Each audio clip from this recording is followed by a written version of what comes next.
तो इसके अलावा जो अदर डिडक्शंस होते हैं लाइक अभी जो आपने डिडक्शंस बताए आपने हाउस लोन का बता दिया, मेडिक्लेम वगैरह बता दिया, खुद का एंड पेरेंट्स का करते हैं। इनके अलावा भी कोई secret you can say deductions होते हैं जिनके बारे में पब्लिक अवेयर नहीं है और उनके अंदर भी वो डिडक्शंस ले सकते हैं? तो ऐसे ही सीक्रेट डिडक्शंस के बारे में कुछ बताइए।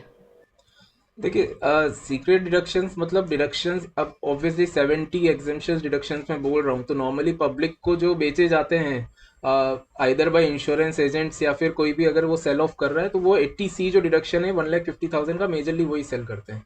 लेकिन there are some specific deductions जो कि आप क्लेम कर सकते हैं, जिसपे मैं थोड़ा हाईलाइट करता हूँ। जैसे for example there is one deduction of 80 जो कि बोलता है कि अगर आपका कोई भी रिलेटिव है and if he is disabled, तो गवर्नमेंट ने उनके लिए भी एक प्रोविज़न निकाला हुआ है कि अगर आपका कोई भी रिलेटिव डिसेबल है और आप उसका टेक केयर करते हो, तो आप उनके लिए जो भी खर्चा कर रहे हो उस खर्चे को भी अपनी इनकम से माइनस कर सकते हो।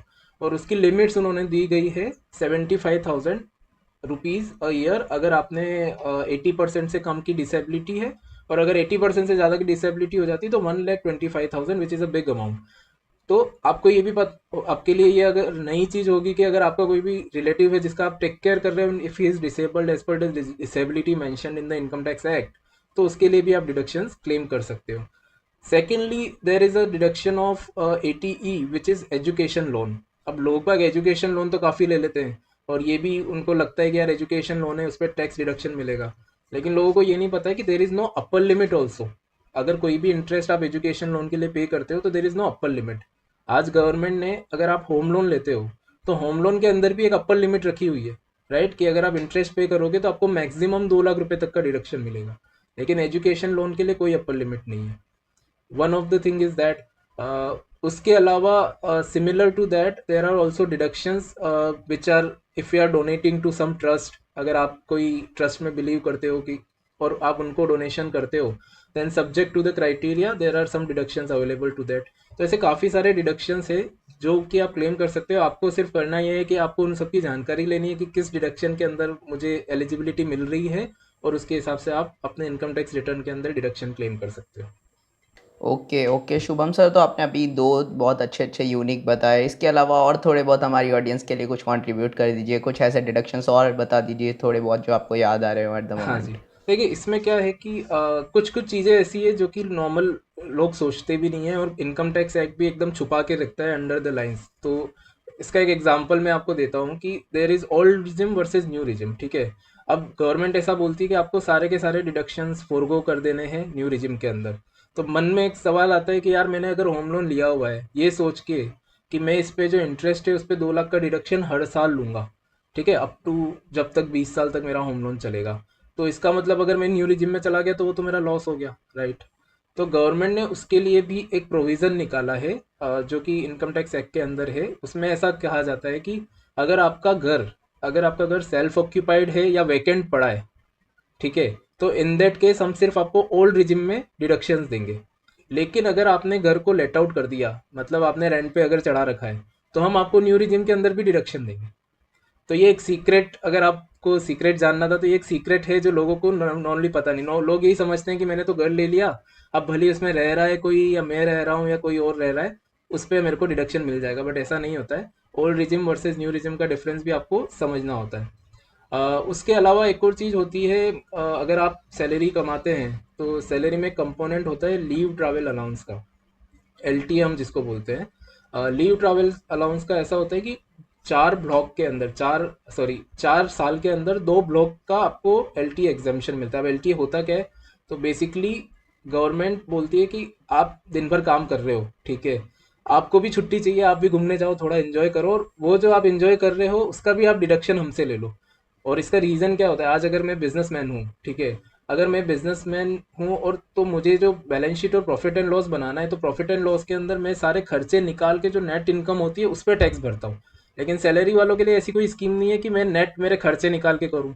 तो सैलरी वालों को इसीलिए गवर्नमेंट ने एग्जाम्पशंस दिए हुए हैं कि ये एग्जाम्पशंस आप अवेल करो, तो हम ये मान लेंगे कि आपने ये खर्चे अपने लिए कर रहे हो, और नेट इनकम आप निकालो और उस पर आप टैक्स पे करो। तो एलटीए के अंदर क्या होता है कि आप और आपकी फैमिली, आपके बच्चे या आपके वाइफ, वो सब कवर है।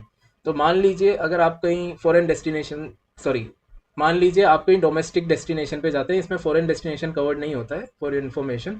डोमेस्टिक कहीं भी घूमने जाते हैं, अगर आप फ्लाइट के टिकट कराते हैं तो वो पूरा का पूरा फ्लाइट का टिकट आप अपने एम्प्लॉयर को दीजिए और वो एलटीए के अंदर आप उसका एग्जेम्पशन क्लेम कर सकते हैं। पर यहाँ पे ध्यान रखने की ज़रूरत ये है कि सिर्फ फ्लाइट के टिकट्स टू एंड फ्रो ही काउंट होते हैं।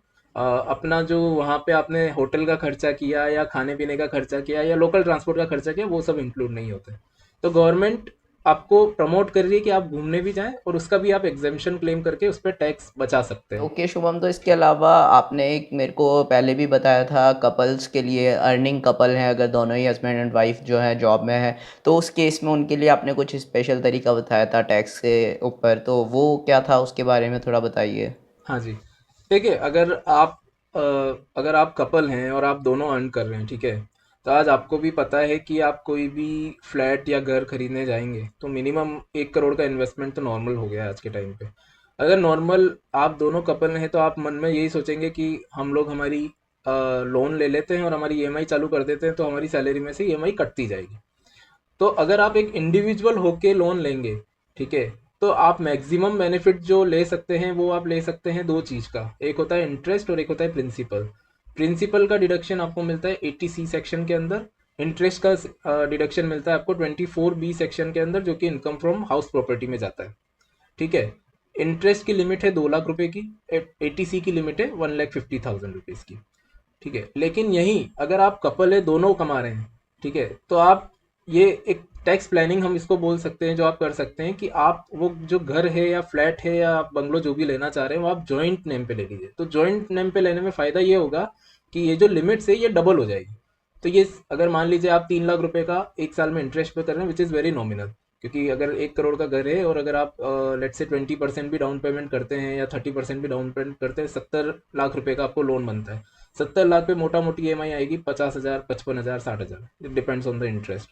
तो आपकी ईएमआई और इंटरेस्ट इतना हो जाएगा साल भर में कि which will easily cross 2 lakh rupees, right. तो ये जो 2 लाख रुपीज से क्रॉस हुआ, लेट से 3 लाख रुपए हो गया, तो 1.5 लाख रुपए हस्बैंड ले सकता है और 1.5 लाख रुपए वाइफ ले सकती है। तो इसमें क्या दोनों का फायदा हो गया, एक ही घर दोनों को रिडक्शन दे रहा है। अगर वही 4 लाख रुपए का इंटरेस्ट होता तो 2-2 लाख रुपए दोनों फुल इंटरेस्ट क्लेम कर सकते थे।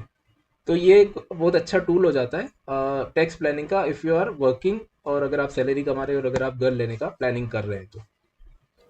Cool cool, that's great. तो ये काफ़ी अच्छे अच्छे डिडक्शंस आपने बताए, इवन मैंने भी इनके बारे में इतना नहीं सुना था। So thank you for sharing.